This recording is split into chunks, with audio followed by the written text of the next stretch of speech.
Solemne sesión de apertura de la 15ª legislatura, rito tradicional, otro más, dentro de esa gran fiesta de la democracia en la que vivimos, sesión conjunta de Congreso y Senado, y aperturado, que dicen los que hablan mal. ¿Por qué se habrá puesto esto de moda ahora, esto de aperturar, esto de recepcionar, este metalenguaje que además bueno, violar completamente el diccionario de la Real Academia Española, incluso es cacofónico, suena mal. Bueno, aperturada, inaugurada por un solemne discurso de Su Majestad el Rey, del jefe del Estado. Varias cuestiones. Primero, estoy grabando unos minutos antes del discurso este editorial, este campanazo, pero me da igual, porque las líneas básicas, que además hoy voy a intentar no excederme en el tiempo que os quiero transmitir, me valdrían igual sin haber escuchado el discurso o grabando dentro de 1 hora y media cuando ya lo haya escuchado. En primer término, vamos a destacar que, como siempre, ni Esquerra, ni los golpistas de Junts, ni los proetarras de Bildu, ni el Partido Nacionalista Vasco, el BNG creo que tampoco, bueno, el BNG es un partido residual, las cosas como son, el BNG todavía yo les tenía un cierto respeto cuando yo en 3 o 4 ocasiones en mi etapa gallega hace 25 años comí con un tipo que era José Manuel Beiras, que estaría todo lo perturbado que quisieran decir algunos de la cabeza, pero que era un catedrático de estructura económica, marxista por supuesto. Cuidado, comías 2 horas, más de 2 horas con él y te convencía, te llevaba al huerto, un tío excepcional, Beiras. Y el único tío al que Fraga respetaba, por cierto, ahora vuelvo al hilo, el único tío al que Fraga respetaba. Yo he asistido a sesiones gloriosas en el Parlamento de Galicia, en la calle del Hórreo, donde en una ocasión que yo recuerde al menos llegaron a insultarse en latín. Claro, la cara de todos los manguanes que había allí, empezando por algunos de los propios consejeros de Fraga, que eran, lo siento, con perdón, pero desertores del Arao, pues miraban allí a aquellos dos sabios, porque eran dos eruditos, discutir como la vaca mira el tren. Bueno, digo que el BNG tampoco, el BNG ya después ha degenerado prácticamente en la nada. No van a ir porque, como dicen siempre, ellos no son monárquicos, son republicanos. Coño, el otro día varios ministros republicanos juraron la Constitución o prometieron la Constitución delante del rey. ¿Y por qué no creen en el régimen del 78, del cual cobran 14 pagas? Oye, yo cuando no me gusta la decoración de una casa no voy a comer. O cuando no me caen bien los anfitriones no voy a cenar. Pongo una excusa o directamente les digo, oye, no me caéis bien porque vosotros sois yo qué sé, sois colchoneros y yo soy vikingo. Entonces no me da la gana ir a cenar a vuestra casa porque no me da la gana. Pero si acepto las reglas del juego, las acepto para todo. Por tanto, somos republicanos, no creemos en la legitimidad del régimen del 78. Coño, pues no vayáis, pues no recojáis el acta de diputado, no cobréis 14 pagas de las de 6.500, casi 7.000 euros al mes en función de las comisiones a las que pertenezcáis. Si a eso vamos, no os presentéis a las elecciones. Es que este sistema es anacrónico, no es legítimo. Joder, que te hablen de anacronismo unos tíos que han dado un golpe de Estado en Cataluña, los de Junts o los de Esquerra. Digo Esquerra porque Pere Aragonés, el presidente de la Generalitat, es de Esquerra, que se ufanan en público de que Aragonés es el presidente número 140 y no sé cuántos en la historia de la Generalitat. Desde 1714. Y dicen que el rey, el jefe del Estado actual y el anterior, que eran dos tíos anacrónicos. Es de cachondeo, es de Berlanga. Sería para descojonarse si no fuera trágico. Aquí monárquicos, os lo he dicho muchas veces, deben de quedar 4. Deben de quedar don Alfonso Usía, un respeto, por supuesto, Luis María Ansón y algún Manhattan Transfer por ahí, algún croquetero, bailarín de Rigodón o cortesano, de los que siempre me recuerdan los... Bueno, en fin, hoy estoy irónico y además repartiendo de un lado y de otro, porque no estoy hablando de ideología, estoy hablando de otras cosas. Me recuerdan aquella maravillosa película de Berlanga con don Luis Escobar, Marqués de las Marismas, que en gloria esté. Bueno, era una serie, esta era varias, moros y cristianos, todos a la cárcel, ¿os acordáis? ¿No? Hay que volver a ver a Berlanga, al genial Berlanga, cuando vuelven los tíos a Madrid, de una zona del Levante, porque piensan que don Juan Carlos, pues por supuesto va a ser un rey al estilo tradicional del antiguo régimen y por supuesto inmediatamente va a reunir pues una suerte de corte, ¿no? Y ellos van a ser llamados a Madrid, entonces vienen aquí y bueno, les pasan cosas, ¿no? Y meten la vaca en el palacio, creo que estaba rodada en el Palacio de Linares, ya no recuerdo bien, la Casa de América, ¿no? Meten allí la vaca en el palacio, bueno, en fin, Berlanga en estado puro. Estos monárquicos, digo, algunos, salvo don Luis María, don Alfonso Usía y alguno más, me recuerdan un poco a don Luis Escobar en aquella película. Luego nos miran mal a los que a veces, bueno, cuestionamos, dentro del uso de nuestra legitimidad, por supuesto democrática, y de nuestra libertad de expresión, el papel del jefe del Estado. Y a ver por qué coño no lo vamos a poder cuestionar.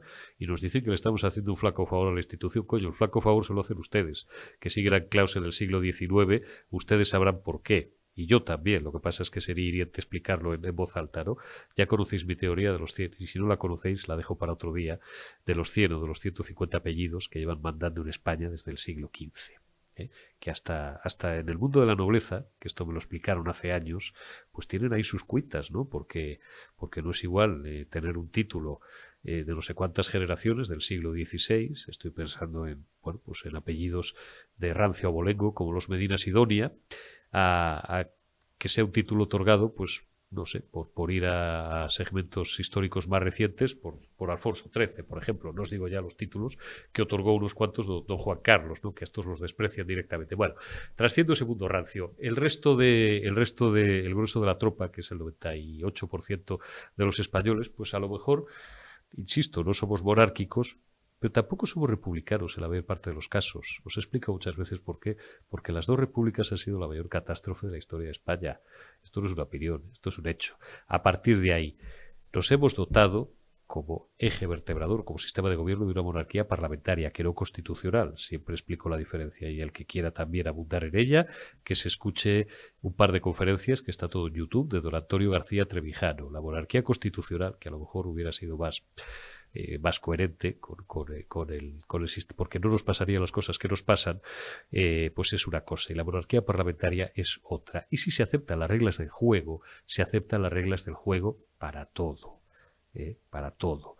Por tanto, pues hombre, eso de, yo les descontaría un día de sueldo, esto de esa posición infantil de no vamos para hacernos notar, pero luego prometer la Constitución, pues resulta eso, infantil. Y algo más, y con esto termino para no hacerlo eterno, porque veréis que he dejado algunos flecos abiertos que iré cerrando en los próximos días, no tengo ningún inconveniente.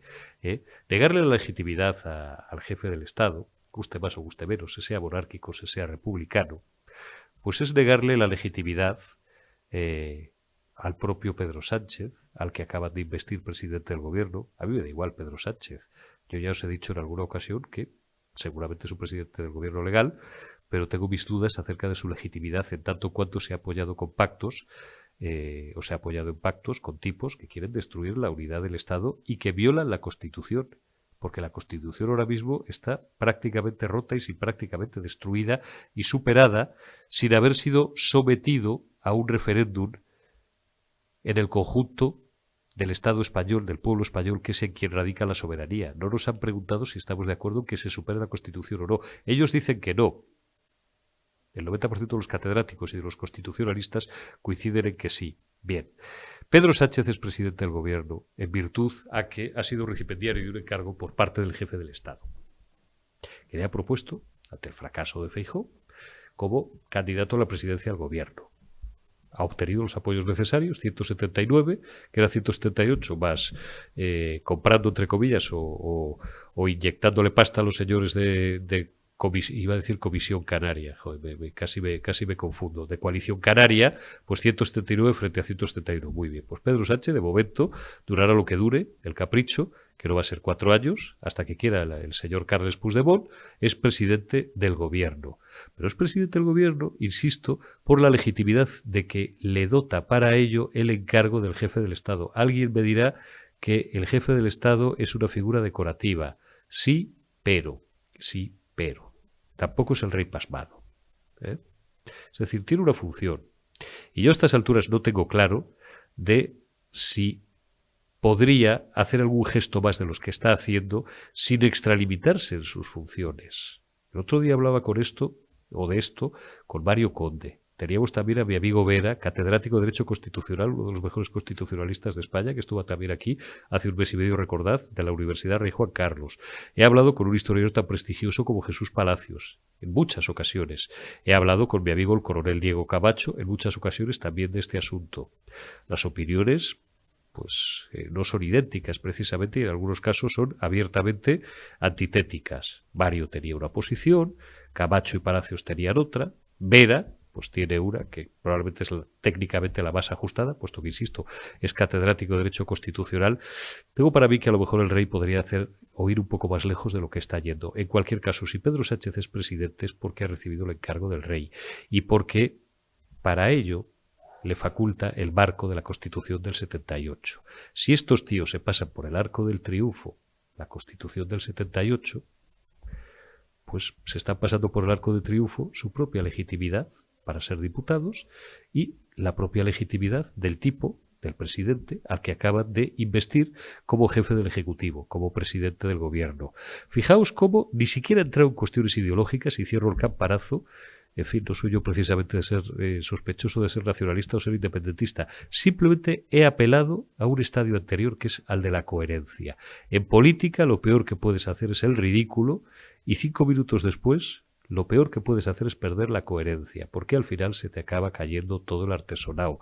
Tan es así que solamente una carambola aritmética del resultado electoral endiablado del 23J ha posibilitado el estado de cosas que ahora mismo tenemos. Por lo demás, los independentistas cosecharon en las urnas un soberanísimo fracaso, por no decir una soberanísima bofetada, porque perdieron exactamente la mitad de su representación y se quedaron en 700.000 votos, que son los que están decidiendo, de momento, el futuro y la suerte de 48 millones de españoles. ¿Es magia? No. Son tus impuestos, dice un cachondo. ¿Es magia? No. Es una ley electoral absurda y periclitada, es un sistema berlanguiano en el que seguimos estando el tiempo que dure, que es muy poco, de hecho ya hemos entrado en un nuevo régimen, pero es lo que tenemos. Ojalá dure lo menos posible. Arrancamos ya esta retaguardia del miércoles 29 de noviembre de 2023 y lo hacemos saludando a mi buen amigo Carlos García. ¿Cómo estás, amigo? Hola, Eurico, pues muy bien, como siempre que esté con vosotros. Bueno, oye, ahora que, bueno, aparte de haber hecho la machada en Durango, pues en fin, prácticamente estás a la derecha del líder del Partido Popular en el País Vasco, que es el señor Javier de Andrés, y que dispones de una atalaya privilegiada para bueno, contemplar un poco el panorama general que se abre ante vosotros de cara a los próximos meses a esas elecciones autonómicas que tendrán lugar, bueno, pues seguramente en primavera, ¿no? Dicen que es posible que se adelanten unos meses. Me gustaría hacer contigo un balance con el foco puesto, con la perspectiva puesta no tanto de la ciudadanía vasca, sino de todo el conjunto del Estado.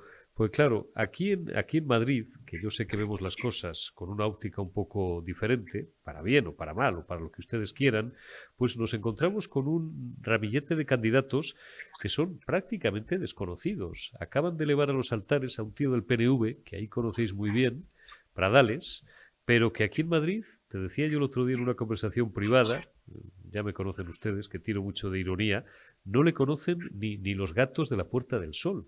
Es una persona, bueno, no sé si es muy conocido, supongo que sí, en el País Vasco, pero con quien aquí no estamos familiarizados. El señor, bueno, el señor Eneco, el candidato Tradales. del Partido Socialista de Euskadi, pues tres cuartos de lo mismo. De Pancorbo para abajo, de la Virgen de Orduña para abajo, nadie sabe quién es. De Bildu, lo único que tenemos claro es que el señor Otegui, que tiene las manos pues casi salpicadas o sin casi de sangre, 9 secuestros y el encargo de un asesinato, según nos revelaba hace unas semanas el diario El Mundo, unos los conocíamos, otros no se va a presentar como candidato al Endacari, lo cual demuestra por lo demás que tienen vocación de mandar y de ocupar la Lendakaricha dentro de unos meses. Y por eso precisamente Otegui no se presenta, porque es consciente de que incluso en parte de su electorado generaría rechazo. De modo y manera que el candidato, Carlos, más conocido es el del Partido Popular. Luego iremos explicando en cuestiones concretas, pero ¿cómo afrontáis esta ya pre-campaña electoral que prácticamente ha comenzado? Pues mire, Eurico, la verdad es que he de reconocer que por una vez afrontamos una campaña electoral en el País Vasco con unas perspectivas inmejorables. La última encuesta de hace escasos días nos da incrementar nuestras expectativas de voto hasta un 30%. Por lo tanto, tenemos unas elecciones autonómicas que más que autonómicas van a ser casi de ámbito nacional por la importancia que tiene y por la situación dramática que está atravesando España. Y la verdad es que hemos pasado de adelantar nuestro Congreso para que no nos pillase a contrapié las elecciones autonómicas a de repente ser el partido con un candidato más consolidado y prácticamente el más conocido y el único ya en firme candidato, porque el PNV ha jubilado al Endacari Urkullu, ha nombrado a un señor Pradales, que ahora os contaré quién es.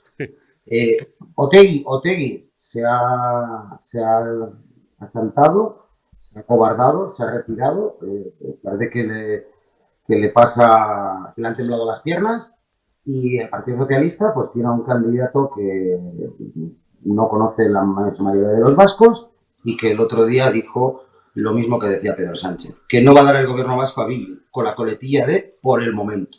Por lo tanto, pues ya puede repetir eso las veces que quiera, que la credibilidad que tiene pues es entre poca o ninguna. Y en esta situación pues nos encontramos con Javier de Andrés como candidato al Endacari, un candidato al Endacari que ha sido delegado del gobierno en el País Vasco, un candidato al Endacari que ha sido presidente, diputado general de Álava, de la Diputación de Álava, y por lo tanto el candidato mejor situado y al cual da el porcentaje, un incremento de hasta un 35%, la última encuesta de Electomanía. No era una encuesta muy grande, pero eran 1.500 personas a las que habían encuestado. Quiero recordar que hace 4 años esa misma encuesta nos daba entre 2 y 3 escaños. Finalmente sacamos 6, ahora de los 6, la horquilla que barajamos es entre 8 y 9 escaños. Y eso sin haber empezado la campaña, con un candidato nombrado hace relativamente poco tiempo, pero que, insisto, ya ha adelantado en conocimiento a los demás. En cuanto al candidato del PNV, como bien dices, es tristemente conocido en el País Vasco en su conjunto, pero sobre todo en Vizcaya, donde sus incumplimientos son más que flagrantes. Tiene a 70.000 bilbaínos como diputado de infraestructuras de la Diputación Foral de Vizcaya sin metro desde hace más de 20 años, prometiéndoselo a Recalde, a Irala, a Zorroza, a una amplia parte del Gran Bilbao, privándoles del metro. Y tiene a todos los vizcaínos pagando algunos de los peajes más caros de toda España y de toda Europa, me atrevo a decir. Para que se hagan la idea, ir de Bilbao a San Sebastián cuesta 13 euros hoy en día. Y la mitad de ese peaje transcurre por Vizcaya y es el señor Pradales quien, después de más de 20 años de estar esas autopistas amortizadas, sigue esquilmando los bolsillos de los conductores y del conjunto de los vizcaínos. Por lo tanto, no parte con una buena situación el candidato del PNV, que, insisto, aparte de ser poco conocido, lo poco conocido que es por cuestiones nada positivas. Pero además, fíjate, el otro día me reía yo contigo en privado, este Pradales, que tiene 4 o 5 años menos que yo, debe de andar por los 48 años y le han vendido como el relevo generacional. Dices, coño, me vine arriba cuando lo escuché en la radio, ¿no? Dije, joder, si este es el relevo generacional, pues todavía nos queda algunos media vida por delante. ¿Tú qué claves es entrar en la vida interna del PNV, que la verdad es que nos interesa muy poco, pero es pura curiosidad?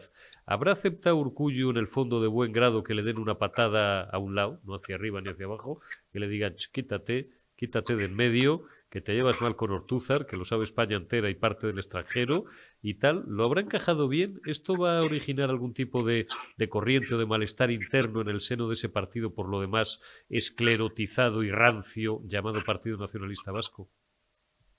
Bueno, la verdad es que las cuestiones internas del PNV las desconozco, pero bueno, teniendo en cuenta que yo soy el portavoz y concejal del Partido Popular en Durango y que Íñigo Urkullu es de Durango y Sí. vive en Durango, pues alguna cuestión me ha llegado. Y es evidente, lo que todos sabemos, no es ningún secreto, que Urkullu trató con mejores condiciones al Partido Popular y a Alberto Núñez Feijóo, incluso algunos llegan a decir que era directamente partidario de haber apoyado una investidura de Alberto Núñez Feijóo, o al menos haber permitido unas nuevas elecciones, y en cambio el señor Ortúzar pues se vanagloriaba de haber impedido, vetado y prohibido un gobierno del Partido Popular y por lo tanto adherirse de forma entusiasta al bloque sanchista junto a Bildu, junto a Podemos, junto a Esquerra, junto a Junts y junto a lo peor de la democracia española, como son estos partidos que hoy precisamente no van a acudir ni siquiera a estar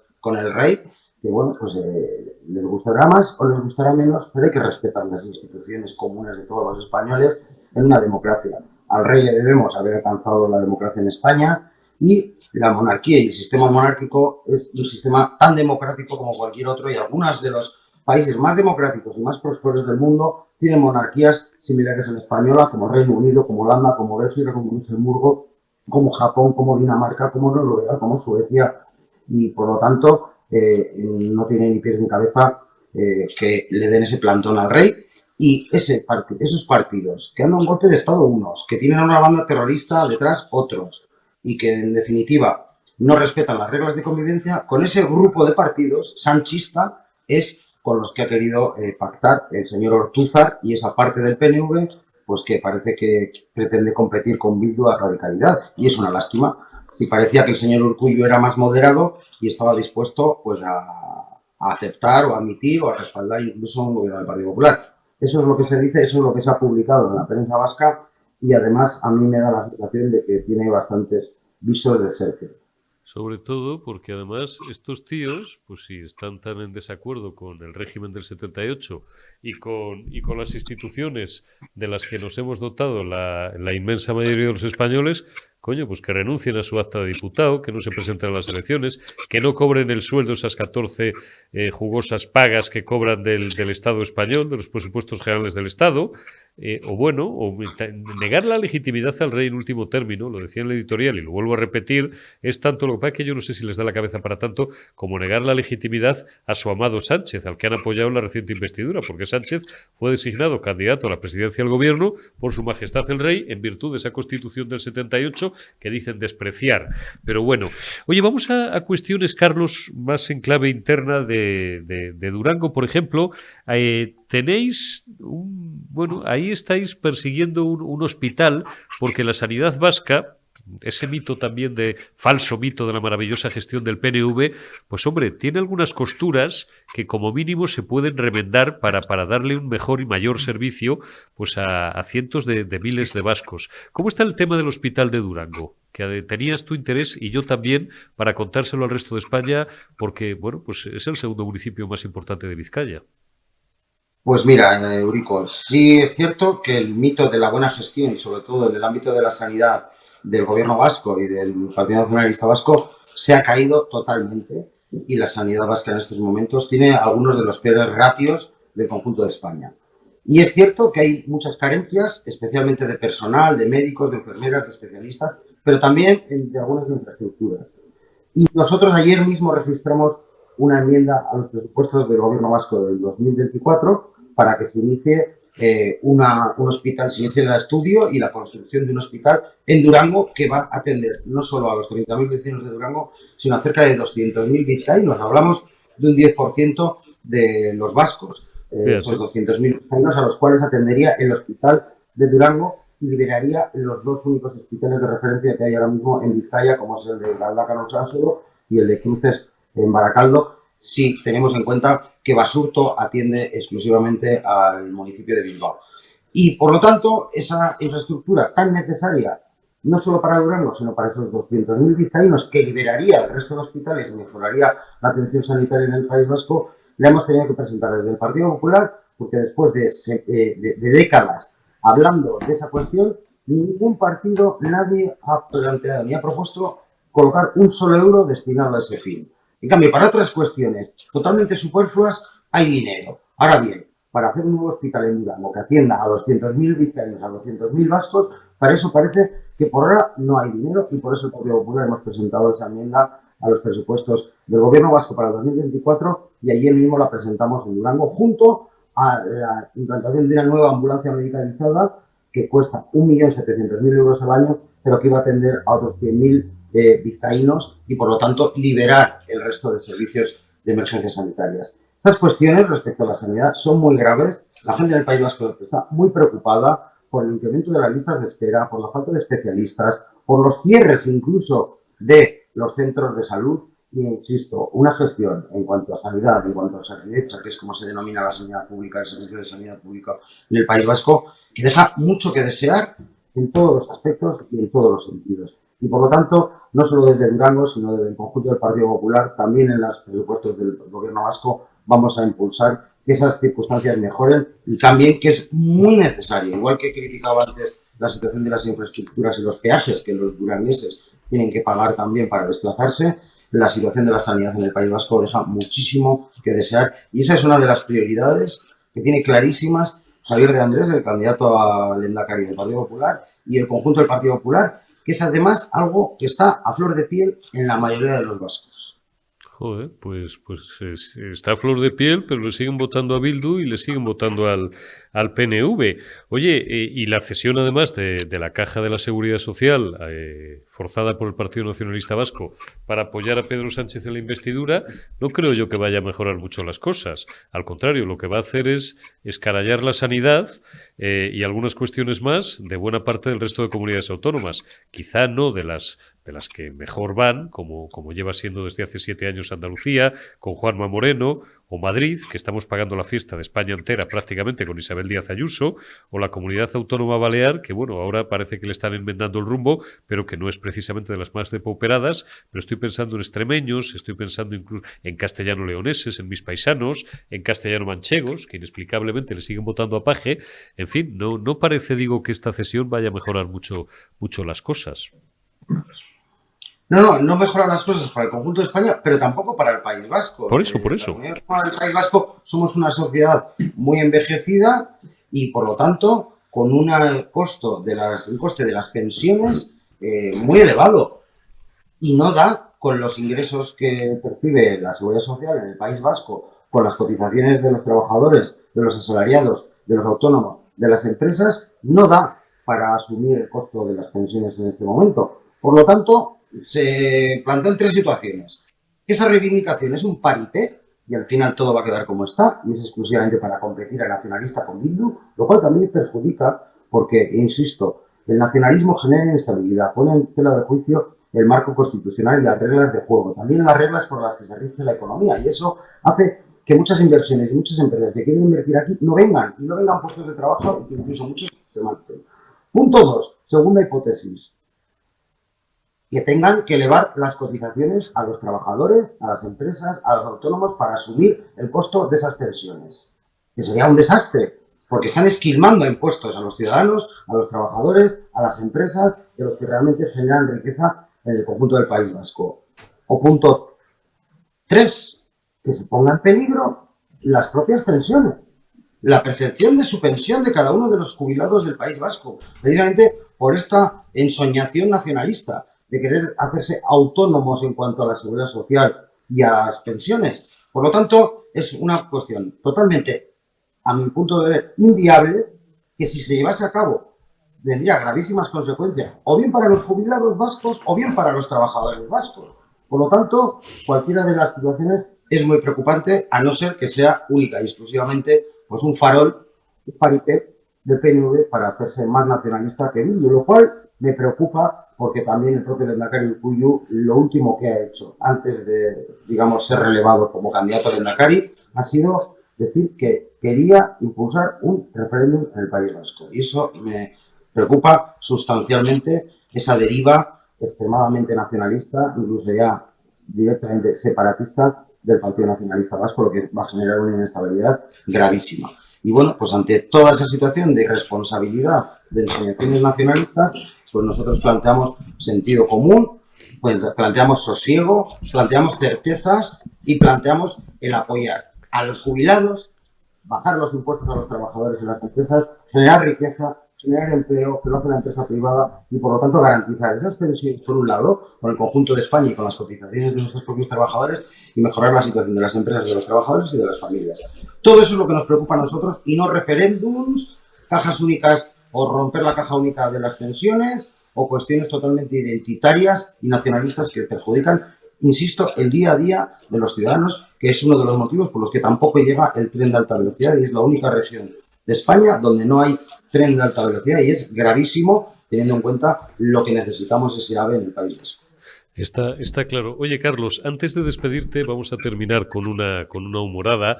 Bueno, siempre recuerdo, por si acaso en las próximas 3 o 4 horas, pues se cae el cielo sobre nuestras cabezas o se hunde el suelo bajo nuestros pies, para los que tengáis más o menos mi edad y os gustaran Asterix y Obelix. Esto acaba de salir a media mañana. Ponme el pantallazo que te acabo de pasar, Omar, de Twitter. Ahí está. Esto entiendo que no es un fake, que no es un chiste ni es inteligencia artificial. Un abrazo a Iker Jiménez, que la está sufriendo ahora y de la que cualquiera podemos ser víctimas desde ya en adelante. El Mundo, última hora. Puigdemont le dice a Manfred Weber, que es el secretario general de los populares europeos, como sabéis, que podría votar con el PP para tumbar a Sánchez en una moción de censura si el presidente incumple el pacto de gobierno. Bueno, no sé si es una humorada a estas horas, pero, oye, joder, no me digas, tengo que comprobar esta noticia porque no estoy yo muy seguro, pero no me digas que no sería, dentro de la política ficción, Carlos, o de ese mundo ya un poco caricaturesco en el que ha entrado la política española, oye, cosas más raras se habrían visto. Vamos a expresar un deseo. Quiero cerrar esta entrevista con Carlos García con humor.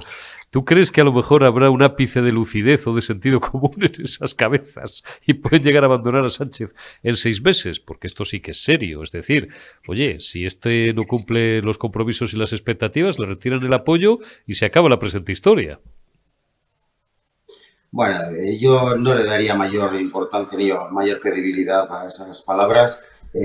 Todos sabemos que Pedro Sánchez tiene un circo, es un circo en lo que se sostiene, y en los circos pues ya sabemos lo que hay. Hay bestias como Tegui, hay payasos como Puigdemont que no hacen ninguna gracia, y hay otro tipo de espectáculos para pasar el rato, pero que en serio, rigor, seriedad y credibilidad cero, patatero. Entonces, bueno, pues las palabras de Puigdemont para mí, insisto, no tienen ningún tipo de credibilidad, ningún tipo de fundamento, así que no le daría ninguna relevancia. Sí Vamos. creo, evidentemente, que más allá de moción de censura por el Partido Popular, que va a ser imposible poner de acuerdo a todo ese circo que tiene montado, porque no va a poner de acuerdo a Junts y a Esquerra, ni va a poner de acuerdo al PNV y a Bildu, ni va a poner de acuerdo al PNV o a Podemos. Claro. Y por lo tanto, va a ser prácticamente imposible sacar nada adelante. Ahora bien, también me preocupa, visto lo visto y viendo lo que ha sido capaz de hacer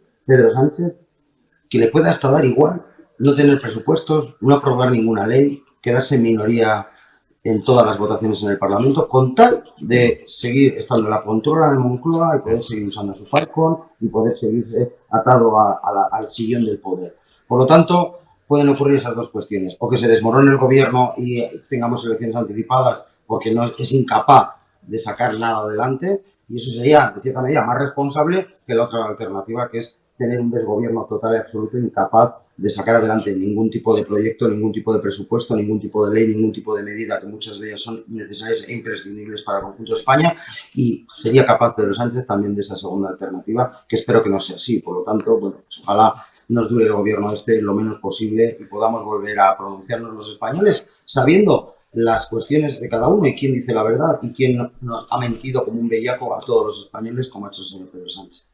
Está claro. Bueno, esto con toda seguridad es un fake, lo acaban de subir ahora, pero si non è vero ben trovato, como dicen los italianos, lo que es completamente serio, completamente riguroso, y además yo la suscribo, de la cruz a la firma, es la respuesta que nos acaba de dar nuestro amigo Carlos García, vicesecretario general del Partido Popular del País Vasco, en el sentido en el que, en fin, Pedro Sánchez hará todo lo posible por continuar amarrado al poder y que ojalá, que es la conclusión que llevamos semanas extrayendo, pues esta legislatura dure lo menos posible, pero no ya por el bien o por el mal del propio Sánchez, que acabará siendo víctima de sí mismo, que nos importa ya a estas alturas bastante poco a buena parte de los españoles, sino por el bien de España y por el bien del futuro, de la libertad y de la igualdad entre todos los españoles, hayan nacido donde hayan nacido, vivan donde vivan, profesen el credo ideológico que profesen dentro de la legalidad vigente, etcétera.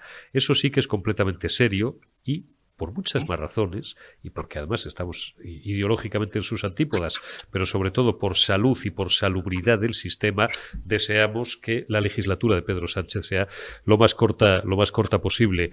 Carlos García, vicesecretario general del PP del País Vasco y concejal de esta formación política en Durango, el segundo municipio más importante de Vizcaya y capital del duranguesado. A partir de ahora, bróchate el cinturón, y porque ya empezáis una precampaña que será larga, muy dura, muy intensa, como todas, esta quizá con mayor motivo, y simplemente pedirte pues que vengas por aquí y sigas viniendo a contárnoslo. Te envío un abrazo, Carlos. Un fuerte abrazo, querido Eurico. Tenemos una ventaja, como suelo decir yo. El Partido Popular somos el partido más grande del País Vasco, porque tenemos 10 millones de votantes de toda España. Por lo tanto, que se preparen los nacionalistas, que vamos a tener 10 millones de españoles que nos han votado apoyándonos al PP del País Vasco. Y por lo tanto, con el mejor candidato como Javier de Andrés, la verdad es que vamos montados en un bólido con combustible de la mejor calidad hacia esas elecciones. Me alegro muchísimo, Carlos. Ojalá tenga suerte el Partido Popular, nuestros amigos del Partido Popular en el País Vasco, porque será la suerte no solamente de 2 millones de vascos, aunque parte no lo sepan, sino de todos los españoles, de 48 millones de españoles. Un abrazo, Carlos. Hasta dentro de unos días. Un fuerte abrazo, Eurico. Hasta la próxima. Gracias, Carlos García. Ahora os voy a dejar con una entrevista, lo vais a notar enseguida, porque tenía el pelo más largo y llevo otra camisa puesta. Yo siempre advierto de todo. Cuando es directo os digo que es directo. Cuando es grabado os digo que es grabado. Esta es una entrevista que grabamos la semana pasada. ¿Con quién? Con una gran amiga mía desde hace 20 años, 20 y tantos años. Su nombre es Carmen Amoraga. Carmen Amoraga ha sido periodista durante muchísimos años. Ella es valenciana, de hecho sigue viviendo en una localidad muy cercana a Valencia. Ella es, digo, valenciana y empezó pues en el diario Levante, uno de los dos más importantes, junto con las provincias de Valencia. Ha sido colaboradora en distintos medios, en la televisión autonómica, en la cadena SER, etcétera. Después, sobre todo, se ha hecho célebre por ser ahora mismo una de las mejores novelistas del panorama literario español. Ella fue finalista del Premio Planeta en 2010, que ganó finalmente el gran Eduardo Mendoza, el mítico Eduardo Mendoza con Riña de Gatos en Madrid. Pues ella fue finalista, quedó en la número 2, para los que no estéis muy familiarizados con los premios literarios, con una maravillosa novela que se titulaba y se titula El tiempo mientras tanto, cuya lectura os recomiendo, porque es una novela que no os deja indiferentes. Es una novela que habla pues de situaciones límites, que habla de la vida, que habla de la relación paterno-filial. No os la voy a destrozar si no la habéis leído, maravillosa entre una madre y una hija, ¿no? Toca unas fibras que son esenciales en todos y cada uno de nosotros, y sobre todo es una llamada al corazón. Lo digo porque a lo mejor está bien de vez en cuando recuperar las mejores obras, los mejores libros y las mejores novelas en este tiempo de tribulación, de agitación, en el que estamos todos tan crispados, tan agotados. Pues igual es bueno encontrar unas horas, siquiera sea unas horas a la semana, para que se nos relaje a todos la cabecita y para que todos podamos hermanarnos y darnos la mano, aunque sea compartiendo la mejor literatura. Carmen Amoraga, también ganó el premio Nadal en 2014, el mítico premio Nadal, que su primera, estoy hablando de memoria, pero su primera ganadora fue en 1947, si no recuerdo mal, Carmen Laforet, con una, en fin, obra mítica también en las letras españolas del siglo XX, que lleva el sugerente título de Nada. Supongo que todos habéis leído Nada, de Carmen Laforet. Cartas, eso que ya nos estila, el valor de la comunicación epistolar en los tiempos del WhatsApp y del correo electrónico y de otras porquerías.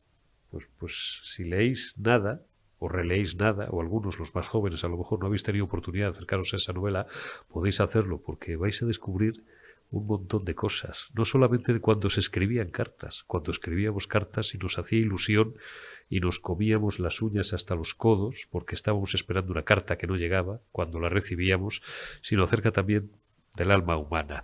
Carmen Amoraga, digo, ha ganado los premios más importantes de las letras españolas. Tuvo también un paso por la política, fue directora general de Cultura y Patrimonio en la Comunidad Valenciana.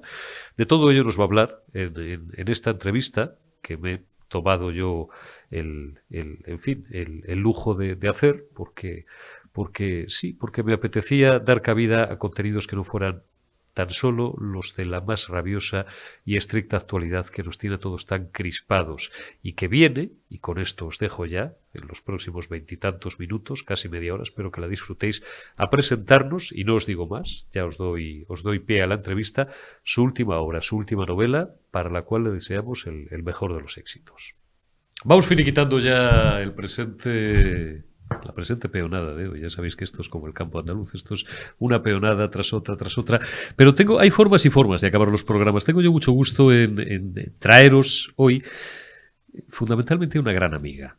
Después muchas otras cosas. Ahora os voy a desvelar, pero es una gran amiga que es Carmen Amoraga, que, Carmen, muy buenas tardes, buenas noches, buenos días, en función de cuándo nos recuperen nuestros espectadores. ¿Cuántos años hace que nos conocemos tú y yo?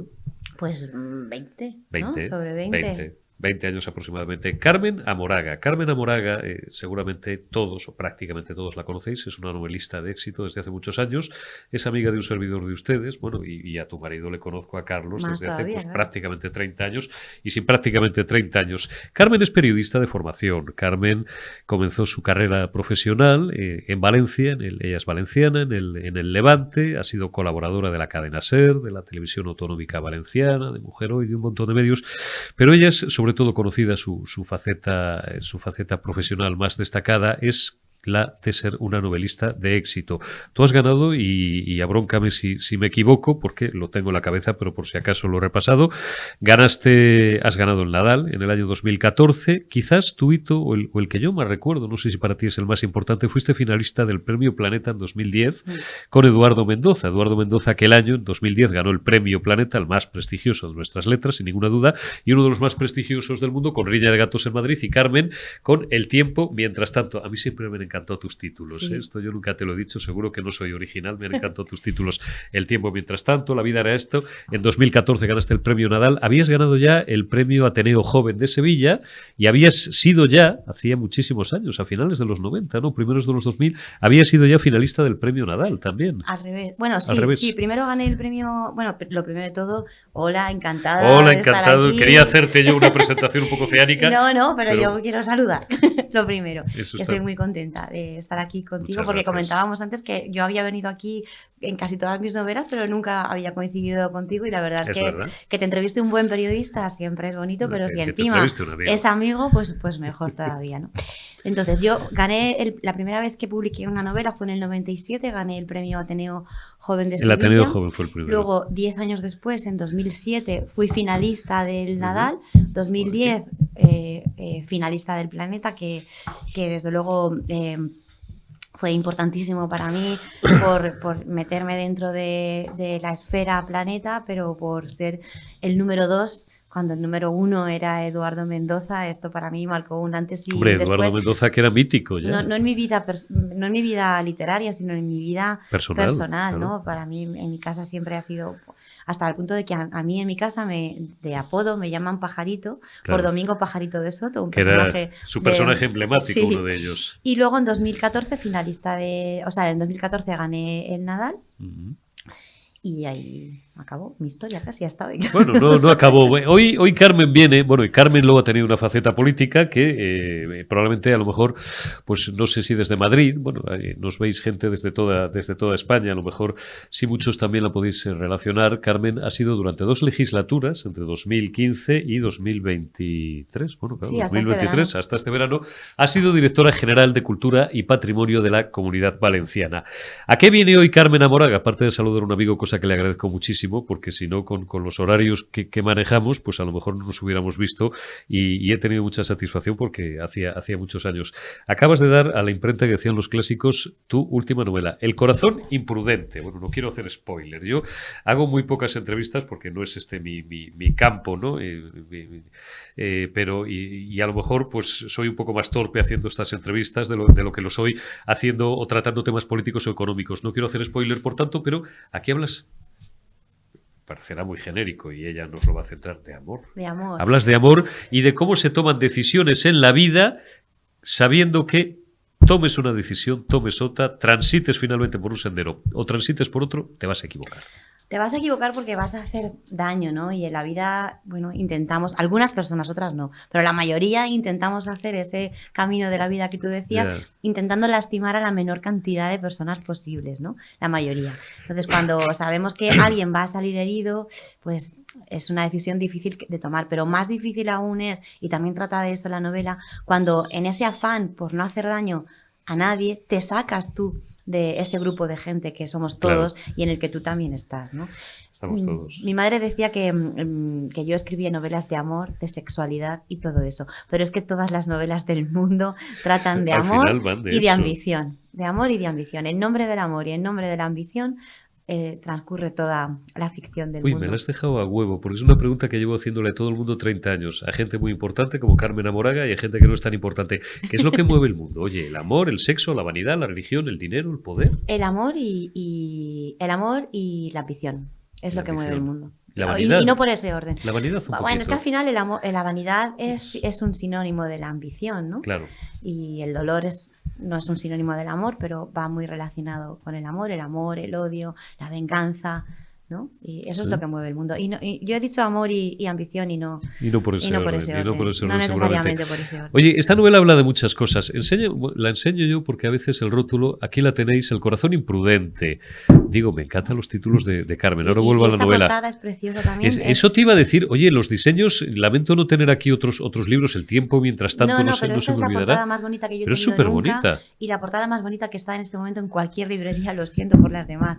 Es un regalo que me ha hecho Paco Roca, que ¿Sí? es Premio Nacional de cómic, es un Joder, es es maravillosa. un Sí. ilustrador maravilloso de prestigio mundial que además pues también es amigo, ¿no? Sí, Y entonces pasa. reproduce una escena de Sí. la novela que reproduce un lugar que está presente en la novela y que está presente en la playa de la Patacona en Valencia, que se llama La Más Bonita. Sí, señor, la más bonita. No vamos a hacer spoiler, vuelvo a repetir, pero aquí hay una pareja y hasta ahí podemos leer que se encuentra tomando un café. Me la estoy leyendo en diagonal. A ver, Porque eso me llegó el otro día y quería tener hechos más o menos los deberes. no pasa nada. Quiero decir, es eso. Es una historia que tiene muchas historias. Al final, yo creo que es hace 25 años que publico libros, han echado las cuentas los responsables de prensa de la editorial y bueno, llevo 25 años publicando, algunos más escribiendo y al final escribo siempre de lo mismo, ¿no? Que no es de amor, que también, que no es de ambición, que también, que no es de... En realidad de lo que yo escribo es de distancia. La distancia que no está entre dos puntos, sino entre dos vidas. La vida que quieres y la vida que tienes. Y los esfuerzos que haces para que esa distancia sea lo más pequeña posible, ¿no? En este caso, la vida que tienen los personajes, tiene José Manuel, pues Tina tiene 57 años, José Manuel tiene 64, tienen la vida más o menos hecha, ya le han dado la vuelta al jamón, ya tienen más pasado que presente no, que futuro, ¿no? Y se supone que en esos momentos, bueno, pues tienes que disfrutar lo que tienes y esperar lo que tenga que esperar. Se supone, pero no es así, ¿no? Cuando tú tienes esa edad, y por eso quise que los personajes tuvieran la edad que tienen, nunca he tenido personajes tan maduros, ¿no? Pero bueno, yo quería reflejar lo que veo a mi alrededor, que yo a mi alrededor veo personas que tienen 60, 65, 70, que viven o intentan vivir mejor, que aman o intentan amar mejor, pero que no son o solo cargas o solo cuidadores, ¿no? Que son personas activas. Entonces, estas personas activas se encuentran, pues como te digo, cuando ya han dado la vuelta al jamón, no estamos haciendo spoiler ni nada, y se enamoran de la mirada que el otro les devuelve, ¿no? O sea, nunca es tarde. Esta es un poco la idea. No, nunca es tarde. Nunca es tarde. Nunca es tarde ni para el amor ni para nada. Ni para nada. Ni para el sexo tampoco. O sea... Ni para enamorarse ni para perdonarse, ¿no? Porque esta novela, trata de un triángulo amoroso. José Manuel y Tina tienen sus parejas, tienen sus vidas y para intentar, porque que lo consigan o no, es algo que tenéis que decir los lectores. Claro. El final es abierto, ¿no? Y entonces son las personas que lo leen los que van a decidir cómo termina esa relación y alguna que otra trama que también está en la novela. Pues ellos van a intentar vivir su relación y vivir su vida, ¿no? De la mejor manera posible. Pero no solo trata de amor, también trata de perdón, también trata de memoria, también trata de salud mental. Y de distancia, como te digo, ¿no? De cómo intentar hacer que esa distancia entre las dos vidas, la deseada, la soñada y la real, sean pues lo más lo más corta posible. Lo más corta posible. Oye, ¿de qué parte de tu voy a la Carmen Amoraga, mujer, o ya una pregunta con carácter personal, que yo siempre he tenido mucha curiosidad por hacerte, a ti y a algunos amigos más, pero a ti en concreto, ¿de qué segmento de tu vida te sientes más orgulloso? ¿Del segmento en el que fuiste periodista durante muchos años, de tu éxito como novelista? Ya os hemos relatado los premios que ha tenido, que son los más prestigiosos de las letras españolas, ¿no? O parte de ellos, Carmen Amoraga, o de tu paso por la política, aunque este es un programa político, pero quizás sea lo que menos nos interese. Orgullosa. Orgullosa. Pero te refieres de mi vida de tu vida, bueno, profesional. De tu vida profesional, No, pero desde el punto de vista, es decir, al final Carmen se acuesta todas las noches o piensa, pues como todos nosotros, bueno, al final, y a lo mejor te has sentido más a gusto siendo periodista, siendo novelista, siendo política durante 8 años. Siendo política no me he sentido a gusto, eso ya te lo digo, porque es una ni siquiera es una profesión, ¿no? Es una etapa en la que puedes hacer siempre muchas menos cosas de las que te gustaría, de las que quieres y para las que has dado el paso, porque si no te quedarías en tu casa. Yo me acuerdo cuando hacía un año que estaba en el cargo, me dijeron, si nos llegan a decir unos representantes de un sector, me dijeron, si hace un año nos llegan a decir que estábamos igual, no nos hubiéramos creído. Y digo, coño, ni yo, me hubiera quedado en mi casa. Si hace un año me hubieran dicho que no iba a poder hacer en un año todo lo que yo quería hacer, me hubiera quedado. ¿No es frustrante eso, Carmen? Es muy frustrante, pero al mismo tiempo es gratificante ser coherente con tu manera de pensar. Y no me refiero a una ideología política, me refiero a una manera de pensar de, oye, yo quiero contribuir al mundo en el que vivo. Y eso vale igual por si llegas desde un lado o desde otro. Tú tienes una cosmovisión, tú quieres hacer cosas porque tienes un plan, tienes un proyecto para España, para tu comunidad, para tu ayuntamiento. Mira, y lo más fácil es que, mira, yo siempre digo que la política, bueno, respondiendo a tu pregunta, de lo que más orgullosa me siento, de lo que más orgullosa es de te ser sientes. escritora. Escritora, es de ser escritora. Vale. Y luego, ahora vamos a la política. Se me ha ido el hilo, pero... No, bueno. que tú tienes una cosmovisión, que llegas, tomas el paso desde tu casa a un despacho para hacer cosas. Y resulta que te encuentras que estás así. Bueno, yo siempre digo que, siempre no, en estos años, sobre todo en los últimos años, cuando me decían, la política está muy desprestigiada, y yo decía, es verdad, está muy desprestigiada, por dos tipos de personajes. Y mi interlocutor siempre me decía, por el político corrupto, no por el político corrupto, porque eso es una cosa residual, como el carnicero. Hay carniceros que ponen la mano para que pese más. ¿Existe? Sí, pero son residuales. Sí. Eso no representa a todo el sector de la carnicería. Entonces, el político corrupto tampoco, pero el político profesional, el que hoy está en un departamento, mañana en otro, pasado en otro, luego, y que le importa más el sillón que cualquier otra cosa, para mí ese desprestigia mucho la política. Pero hay otro personaje que también desprestigia la política, que es el cuñado. El que sabe hacer lo que tú estás haciendo mejor que tú. Uy, pero eso no la política, el periodismo, pero al final, yo le digo a usted cómo hace usted un programa pero mejor. Pero al final tú no puedes ser periodista si no eres periodista, pero político puede ser cualquiera. Joder, afíliate o no te afilies, pero intégrate en un equipo e intenta serlo. Todos podemos ser políticos, pero todos, los cuñados no lo son, prefieren pontificar en las comidas, eso en las barras del bar. Muy español. Entonces, y muy italiano. Ese también desprestigia mucho la política, porque la política cambia la vida de las personas. Nuestras vidas no es la misma que la de nuestros padres ni la de tus abuelos. ¿Sabes por qué tengo yo tantos premios? Porque yo no soy la primera. No es que yo sea la primera mujer de mi familia que tiene estudios superiores, que lo soy. Es que soy la primera persona de mi familia que tiene estudios superiores. Mis padres eran prácticamente analfabetos. Mi padre era pastor. No, apenas fue a la escuela. Mi madre a los 8 años la sacaron del colegio y a los 12 la mandaron interna. Mis padres eran de Cuenca. Y a los 12 la mandaron interna a Valencia, pero no a estudiar, a servir. Entonces, cuando de repente a mis padres les sale una niña que quiere estudiar, bueno, y con todo el esfuerzo del mundo me permiten y me hacen posible que yo sea periodista, porque me parecía que era lo más fácil a ser escritora que... ¿no? O lo más porque fácil, tú, no lo único. Antes de tener vocación de periodista, tenías vocación de escritora. Sí, yo siempre he querido ser escritora, pero como me parecía que era como ir a la luna, pues digo, pues periodista, que es más asequible. Entonces mis padres me dieron todas las herramientas para que yo fuera periodista. Y cuando ya les digo, he escrito una novela, pues, ¿ahora qué hacemos con la novela? Pidieron consejo, ellos tenían un bar, pidieron consejo a un cliente del bar que era el responsable de una distribuidora de libros. ¿Qué hacemos con esto? Dicen. Y el hombre dijo que haga fotocopias y las reparta a sus amigos, que es la única manera que va a tener de que la lean. hay que pedir siempre una segunda opinión, y yo pedí una segunda opinión a un compañero del periódico Levante, que yo ya era periodista, y este compañero me dijo, preséntate a premios, porque no vas a ganar, pero por lo menos te van a leer y van a querer cuando yo te publicarte. conocí, esto sí lo recuerdo bien, fue al año siguiente, cuando Carlos nos presentó a su marido, que lo es desde hace 2 décadas, acababas de ganar el Ateneo Joven de Sevilla. No, yo gané el Ateneo Joven de Sevilla en el 97 Esto es un poco y nos posterior, conocimos entonces. nosotros más tarde. Pero ya habías ganado algún premio Sí, más. el Ateneo entonces. Joven de Sevilla, el de la crítica.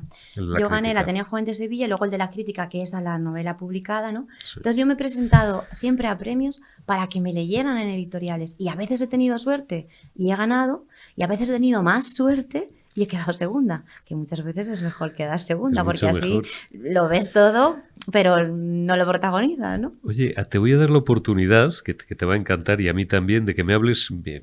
Esto tiene un poco de trampa y un poco de ironía, de que me hables bien. No es mi mundo, ¿eh? Por eso digo, no es que toque de oído, porque al final no tocamos de oído, pero de que me hables bien del mundo editorial. ¿Por qué te digo esto? Igual que la gente tiene una idea predeterminada de la política, la gente tiene una idea muchas veces del mundo editorial, como que al final todo es como muy, pues como el mundo discográfico, que lo conozco un poco más, ¿no? Como que todo es muy comercial, que todo está como muy predeterminado, que tal. Y entonces la historia de Carmen es la historia de alguien que no tiene padrinos, que no tiene enchufes, que tal, que es una niña que quiere ser escritora, que empieza a escribir, que como le dicen, presenta fotocopias y tal, y coño, va y gana un premio. Y dices, joder, eso es posible, porque es que hay gente que piensa que eso no es posible, Pero que los ahora premios ya se los van a dar a fulanito, ¿no? O a menganita, o tal. Ya, pero eso fíjate que lo dice siempre la gente que no lo ha ganado. Claro. Es que también somos un país muy envidioso. Ahí quiero ir. ¿Sabes? Entonces, ahora, por ejemplo, hay siempre hay polémica, por ejemplo, con los premios Planeta. Sí, como si los premios Son Soles Planeta- Onega, dices. como- Claro, es Ya, que son pero- Soles Onega. Pero el y tal. año pasado fue Luz Gabás y también hubo polémica. Y Sí. con el finalista de este año también hay polémica. Y con la finalista del año pasado también hubo polémica. Y cuando yo fui finalista con Eduardo no hubo polémica, porque No, eso es tu- incontestable. tu Pero, año fue de pero- una tranquilidad pero el pasmosa, como yo lo primer año- recuerdo. O sea, pero al día siguiente, antes de leer la novela, ya había críticas sobre mí, que porque tenía muchos premios, pues alégrate por mí, que yo tengo Joder. muchos premios, o preséntate tú a los premios. Al final, son polémicas vacías, porque si se diera esta crítica con el premio Cervantes, ¿vale? Porque el premio Cervantes lo pagamos todos, pero podrán hacer lo que les dé la gana los señores empresarios privados con sus inversiones. Eso es el punto número 1. El premio Planeta Me gusta oírte hablar así. no lo damos nosotros, no lo damos, nosotros no votamos, no hay un domingo que tengamos la obligación de ir a votar el premio Planeta. Luego nos lo compramos o no, y nos gustará o no, y ya está. Pero fíjate que a mí no me han regalado nunca ningún premio, así que yo solo puedo hablar por mi experiencia. Yo me he presentado a los premios siempre para que me leyeran, y solo una vez me presenté para ganar, que quería ganar, que fue el premio Nadal, porque no había finalista ni nada. Ya Premio me había Nadal quitado. 2014. 2014, con La vida era eso, y yo quería ganar, y es la única vez que me lo presenté ganaste. para ganar, y lo gané, porque la novela anterior, que se llamaba El rey dormido, había pasado muy desapercibida, y yo dije, jolín, a mí me gusta mucho esta novela y yo le quiero dar la oportunidad de tener un foco encima de ella, porque al final el secreto del éxito es que no lo sabe nadie, porque si digo los editores, ¿no? Que todo es apuesta segura. Joder, si fueran tan seguras, todos serían éxitos, Claro. ¿sabes? Es como la música. sin embargo, es todos que es muy no. comercial. Este tema está hecho para vender millones de discos. Coño, pues hágalo Pues usted. claro, hágalo usted. O luego, otra cosa, es que los libros son muy caros, ¿en serio son muy caros los libros? No lo creo. Pero lo dicen. Entonces, aunque una persona se comprase 4 libros a la semana, y poniendo que los libros valen 20 euros, Te gastas ¿no? más en vinos. Te lo digo gastas yo, más en cafés. en el O sea, aperitivo. es que te hacen 2 euros al día. Pues no te tomes el cuarto café y cómprate un libro, ¿no? Cómprate un Que al libro. final- Te voy a hacer una pregunta que te va a encantar y vamos redondeando, pero que dirás, joder, qué pregunta tan genérica. No, pero la hago porque es genérica, pero no por ello menos pertinente. ¿Qué se puede hacer en España, porque es lo que nos ocupa y lo que nos preocupa, para que la cultura esté más prestigiada, para ver qué rimbombante y qué genérico y qué guay queda, ¿no? Para que la cultura, pues no sé, para que todo el mundo pueda acceder a ella y para que tengamos un mundo cultural de mayor calidad, porque yo, y es odioso dar nombres, no lo voy a hacer, pero veo por ahí libros, escucho música, programas de televisión, que dices, joder, debe ser que me estoy haciendo mayor porque es como si esto cada vez se estuviera depauperando más. ¿Qué se puede hacer para mejorar el panorama, la escena que nos rodea? Primero, darle importancia y ponerla al mismo nivel que cualquier otro derecho fundamental. Tenemos derecho a la educación, Sí. tenemos derecho A a la la sanidad, sanidad. eso nadie lo cuestiona, es que también tenemos derecho a cultura, ¿no? Eso ponerlo en primer lugar. Yo he tenido muchísimas experiencias en estos 8 años eso te lo en pregunto. política. Ya no te voy a decir en el libro, yo gestionaba libro Patrimonio. y patrimonio, ¿no? Libro, archivo de bibliotecas, patrimonio, museos, yacimientos, y ¿no? Era entonces, por ejemplo, llegaban expedientes, por ejemplo, yo qué sé, de las energías renovables, ¿no? Llegaban expedientes a la mesa de patrimonio, porque claro, es que cultura es muy amplia, Ya. tienes que hacer hasta eso o a mí me enorgullecía mucho que la última firma me enorgullecía, porque a mí es un tema que me Sí, interesa ¿no? Vale. y me parece que hay muchas personas que todavía están sufriendo por la memoria democrática, ¿no? Entonces, la última firma para que se pudiera exhumar un cadáver era la mía, Ajá. porque se consideraba resto arqueológico ese cadáver, ¿no? Entonces, eso también forma parte del hecho cultural, ¿no? Pero bueno, estos son los que me acuerdo. Pero te quería No, decir pero el me llama la ejemplo... atención. Yo No, lo no, pero que sabía. te quería decir el ejemplo de las energías renovables. Llegaban a la mesa de patrimonio después de pasar por otros departamentos, Sí. donde se había tomado su tiempo todo el mundo para informar. Y cuando llegaban a patrimonio querían que fuese ya, rápido. No, las leyes de patrimonio son igual de importantes que las demás leyes, ¿no? Eso es un ejercicio que tenemos que hacer. Reivindicar la importancia que tiene la cultura y dejar de creernos que no tenemos acceso a la cultura, porque tenemos acceso a la cultura, aunque haya partes de la cultura que tengamos que pagar. Tenemos que pagar las entradas del cine, algunas entradas de museos se tienen Fíjate que pagar. que me has leído el pensamiento. Te iba a preguntar, tú vas a Burgos, por ejemplo. Imaginaos que no conocéis Burgos, ¿no? No sé si cobran en la Catedral de Burgos o no. He puesto un ejemplo. Vas a cualquier sitio y tal. Entonces, en Italia, en otros países, tú vas a Londres y veas la piedra que veas, la tienes que pagar. Y además es lógico, porque mantener un monumento de esa dimensión es carísimo. Vas a Italia y no os quiero ni contar. España, después de Italia, es el país que mayor patrimonio tiene desde ese punto de vista. Y aquí hay mucha gente, yo lo observo, que le sigue molestando el pagar 3 euros o 6 euros por ver un museo, pero una es que catedral. aquí hay mucha gente que va a un supermercado y compra plátanos y los pesa como si fueran bananas. O sea, es que aquí la cultura esa de me he ahorrado un poquito de dinero... Somos un poco gitanillos, entonces, ¿no?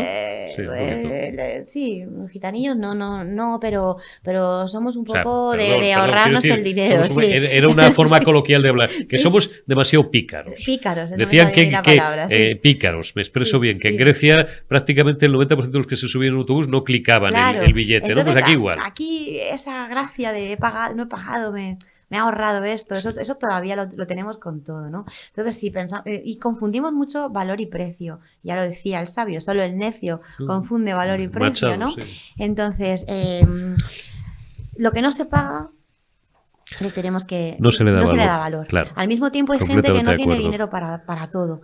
Pero es verdad que siempre ponemos la cultura en el último vagón. Y yo creo que eso es algo que por mucha política pública que se haga, hay que trabajar en un cambio de mentalidad, de nuestra mentalidad. Si no pagamos algo, tendemos a no darle importancia, Sí. no consideramos que lo que es público es de todos. Yo me acuerdo que cuando alguna vez he discutido con Ximo Puig, ¿no? Pues que era el presidente, cuando yo decía, joder, es que tú no eres mi jefe. Es que tú no eres mi jefe. Mi jefe son los 5 millones, los 5 millones de personas que nos han te han votado. votado, sí. Y los que no. Los que nos han votado y los que no. Me gusta escuchar hablar a Carmen Amoraga, sí, pues ya veis que esto es transversal, esto lo defiende la izquierda, la derecha, el centro, el medio pensionismo y todo el mundo, ¿no? Políticos honrados, políticos consecuentes y que llegan para lo que llegan. Y si ven que no pueden, pues o finaliza su mandato y se van a su casa, o por lo menos pues se desaniman mucho. Porque fíjate, yo tu jefe no es el consejero, no es el ministro o no es el presidente del gobierno de la autonomía. Él es el que me puede reñir y cuando me riñe, pues me parece bien. Como diría mi madre, me escuajo, ¿sabes? Pero bien, no pero te debes jefes. a tus votantes. No, me debo a los ciudadanos. A todos los ciudadanos, a los que te han votado y a los que no te han votado. No solo a los que me han votado. Que aquí lo también. decimos mucho, ¿no? Esto es una cosa muy periodística, muy de, oiga, es que aquí el sueldo se lo pagamos nosotros. Es un poco verdad. Es que es así, es verdad. Y yo he sido más cuidadosa con el dinero público que con el mío. El mío se me ha caído. Pero, que tenía 20 euros, ¿dónde está? Y yo siempre decía, no, mi madre no va a pagar esta barbaridad. Es que mi madre esto no lo paga. O sea, tiene que ser... pero claro, yo también me siento orgullosa de no haber perdido la coherencia personal. de haber intentado no perderla y no haberla perdido del todo. Por ejemplo, yo he estado, es verdad que publiqué una novela estando en el cargo, pero porque ya estaba, eso ya iba, ya tenía que, al principio Para que no te decía que te prevalías a lo mejor del cargo. No, pues porque yo no quería estar en misa y repicando. Y luego publiqué esa novela que se llamaba Basta con vivir, me parece que fue en el 17, pero es que ya estaba previsto publicar la novela. Lo que no estaba previsto es que yo fuera directora general, ¿no? En mi plan de vida, ¿no? Entonces yo no quise volver a publicar mientras estuviera en el cargo, porque cuando publiqué Basta con vivir es que no quería ni ir a presentarla a una librería, porque ir a una librería significaba no ir a las 200.000 a las que no iba. Y no me apetecía, ¿no? Aunque yo no he publicado no publico en editoriales, vale, bueno, mi editoriales publico en el Grupo Planeta, en concreto es Despasa, ¿no? Y yo gestionaba editoriales valencianas, ¿no? Pero no me parecía coherente, ¿no? Y entonces, bueno, hasta que no comuniqué, porque yo, bueno, dejé el cargo en verano, como todos, ha habido un cambio de gobierno y nos hemos ido todos, pero yo ya había dicho a principios de año, yo ya había comunicado a mis superiores, que no a mis jefes, que no quería seguir, ¿no? Que si ellos querían, cortábamos la relación en ese momento, pero y si no, terminábamos la legislatura y así lo hicimos, ¿no? Y cuando yo hice esa comunicación fue cuando empecé a intentar publicar esta novela, que luego también con nuestros amigos periodistas, que yo soy periodista, ¿no? También lo has dicho, pues una de las primeras entrevistas que me hicieron con esta novela fue: cualquiera podría pensar que has desatendido tu cargo por escribir esta novela. Digo, hombre, pues sí, cualquiera puede pensar cualquier cosa, pero cualquiera puede pensar también que no he sido una esclava, que no he estado 24 horas ahí. Tengo 2 hijas, tengo una vida personal, familia, ¿no? Entre las que está, en mi vida personal está escribir, ¿no? Sí, pero yo no te veía en tal inauguración. ¿Estabas escribiendo? No, estaba escuartizando niños y me los estaba comiendo. O sea, es que quiero decir que es un nivel de exposición que yo me alegro de haber dejado.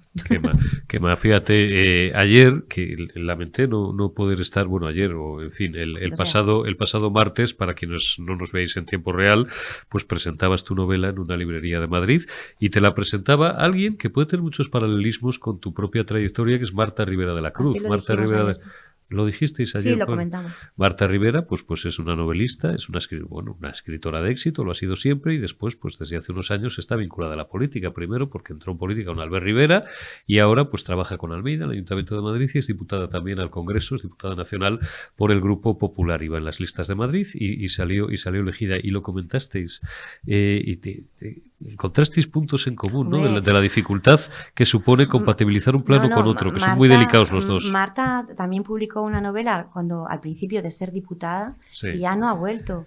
No ha vuelto a publicar y ella porque al final eres de una determinada manera. Ser escritor naces escritor. ¿Te puedes hacer escritor? Sí, pero naces escritor. Naces con la mirada de escritor, con la necesidad de escribir, y es una manera de relacionarte con el mundo, de encontrar una paz en el mundo escribiendo, que si no escribes no la tienes, ¿no? Entonces es como si te faltase un miembro de tu cuerpo, ¿no? Y Marta, pues tú lo has dicho, tiene una trayectoria política pues similar, pero distinta, ¿no? Y a mí una de las cosas que más me han gustado, que han dicho de mí han dicho muchas cosas malas, porque todo no lo haces bien, pero y sobre todo no lo haces todo a gusto de todo el mundo. Novelista, de la Carmen política. No, digo de política. Sí, que lo dicen de todos. Del Eurico periodista, sí, del Eurico. Antes estábamos compartiendo el Paleolítico Superior con nuestras biografías comunes, y cómo nos gusta a los españoles cortarnos trajes unos a otros. Joder, sí, es verdad, pero mira, que una de las cosas que a mí, hilándolo con la pregunta que tú has hecho, ¿no? De que te sientes más orgullosa, me enorgulleció mucho cuando, dejando el cargo, una de las personas con las que había trabajado me dijo: a mí, yo lo que más te agradezco es que tú a mí nunca me has preguntado qué periódico leo. Has trabajado conmigo sin saber qué periódico leo. Y digo, pues que a mí no me hace falta saberlo. Quiero decir, una de las cosas que más odio... Podrías haberle dicho, me lo imagino. No, es que no me lo imagino, porque le dedico cero... No, porque es verdad que hay gente que se le nota mucho qué periódico leemos, pero a otros no. Y no hace falta, ¿sabes? Entonces, es que a mí me da igual. Yo lo que más... hay dos cosas que yo he evitado Bueno, 3 cosas que yo he evitado a lo largo de mi vida. Una, perder la coherencia, ¿no? Y otra es ser sectaria. Yo nunca he El querido, sectarismo, nunca he querido ser te lo iba a sectaria. decir, te lo iba a decir. No, es que nunca he querido. Me parece que te pierdes tantas cosas por ser sectaria que No, yo y siempre encabrona y envenena mucho. Mm. Y el encabronamiento y la amargura y al final acorta la vida. Y la tercera cosa, creérmelo. Creértelo. Nunca, porque las cosas o sea, no me he creído ser la mejor escritora del mundo cuando he sido ganadora de un premio importante y eso ha hecho que no me sintiera la peor persona del mundo cuando no lo he ganado, ¿no? Está claro. El corazón imprudente, Carmen Amoraga Espasa. Recuperadlo. La idea, cuando la termine ya te escribiré, aunque yo soy, en fin, mi opinión es absolutamente nada. No tiene ninguna relevancia porque no ¿Cómo soy que un no? gran lector de novelas, pero me quedo con esa idea, que nunca es tarde. ¿Para qué? Para enamorarse, para el sexo también, para lo que queráis, para cambiar de trabajo, para reorientar tu vida, para vivir. Me da igual que tengan ustedes 50, 60, 70 años. Nunca es tarde. Y es una de las lecciones que nos deja el corazón imprudente Carmen Amoraga. Carmen, muchísimas gracias. Gracias a ti, a vosotros. Ha sido un placer. Igualmente. Y gracias también a vosotros por habernos atendido en la retaguardia. Mañana más y mejor.